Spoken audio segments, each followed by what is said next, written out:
किसी इंसान को पूजा तो वो मेरे पिताजी राजीव गांधी थे।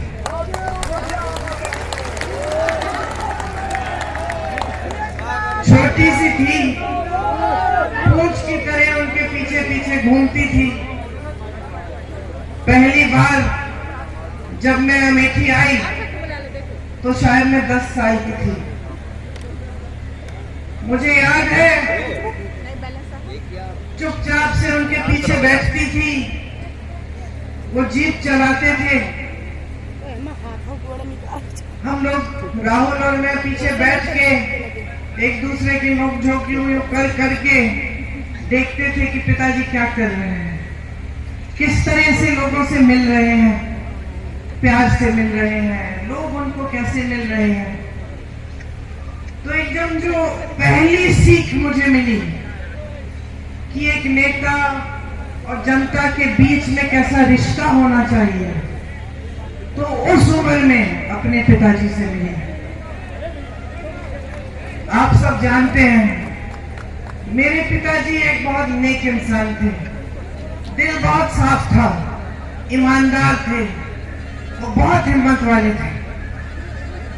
जैसे जैसे मैं बड़ी हुई कभी कभी उनके चुनाव के प्रचार के लिए यहाँ आ जाती थी।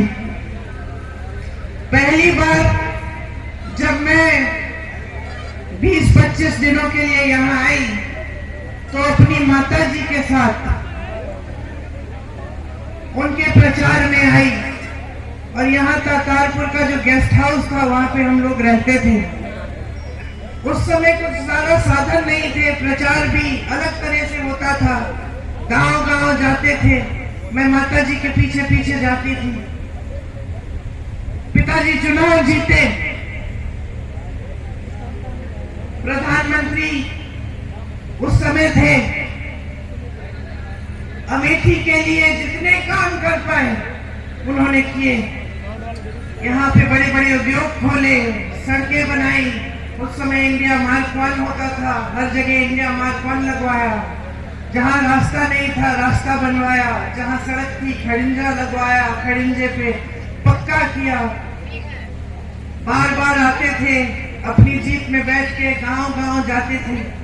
कभी आप सबसे डांट खा लेते थे, कुछ मांग थी आपकी वो पूरी नहीं हुई थी, शायद एक सड़क या एक नलका, आप डांट भी लेते थे, प्यार से आपकी डांट सुनते थे।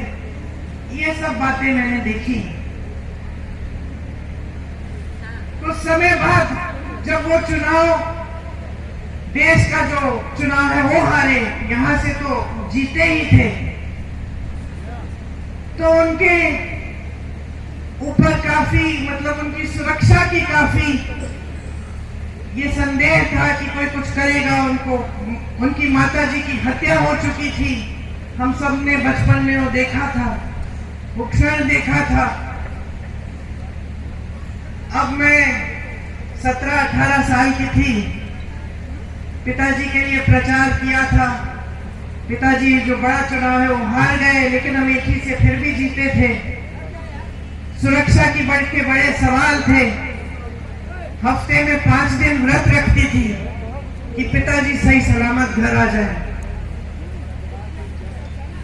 एक बार तो मौन व्रत भी रखने लग गई। पिताजी ने कहा तुमने आज ये दिन क्यों, इतवार के दिन? उन्होंने कहा ये दिन क्यों चुना तुमने मौन होने के लिए? इसी दिन कुछ घंटे मिलते हैं तुमसे बात करने के, बाकी समय में काम करता रहता हूँ। पिताजी ने हारने के बाद मेरे ख्याल से दुगना या 3 गुना काम किया होगा जितना उन्होंने जीतने के समय किया। जनता के बीच जाते थे, सद्भावना यात्रा की, रात के 4:30 बजे तक 3 बजे तक काम करते थे। मैं तब तक नहीं सोती थी जब तक उनकी चप्पल की आवाज मेरे कमरे के बाहर से गुजरती थी। मुझे सुनाई देता था कि पिताजी घर आ गए, तब नींद आती थी। घबराहट होती थी कि कोई कुछ कर ना दे। 2 साल बाद 1991 में एक फोन आया, किसी ने कहा कि पिताजी को कुछ हो गया है, पता करो। चुनाव प्रचार में गए थे, रात के शायद 10:30 या 11 बजे थे। मैं एकदम समझ गई कि कुछ बहुत बुरा हुआ है, और अपनी मां को बताने का मतलब मुझे अपनी मां को बताना पड़ा कि जिस शख्स के लिए वो अपना देश छोड़कर हमारे देश आई थी, जिसके प्रेम के लिए उन्होंने कई त्याग किए थे, हमारी संस्कृति सीखी, नए तरीके सीखे, इंदिरा जी से हमारी भारतीय सभ्यता सीखी, वो खत्म हो गए हैं। मैं उनके कमरे में गई और जब मैंने उनको बताया तो उनकी आंखों में जो मैंने देखा, जैसा एक अंधेरा सा छा गया।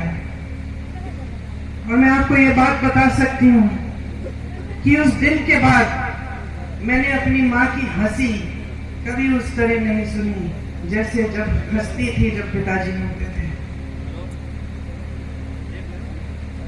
मैं बहुत नाराज थी, देश से नाराज थी कि मैंने देश को अपनी अमानत भेजी, अपने पिताजी दिए हैं और देश में सुरक्षित नहीं रखे। मैं नाराज थी, दुखी थी। मैं सोचती थी कि मेरा दुख कोई समझ नहीं पाएगा, मेरे पिताजी वापस नहीं आए। टुकड़ों में खून से लथपथ एक झंडे में लपेटे हुए उनके शरीर के टुकड़े में घर लाई। मेरी टूटी हुई मां सालों के लिए ठीक नहीं हुई। उन्होंने पहले ही इंदिरा जी की हत्या का सदमा देखा था, अब अपने पति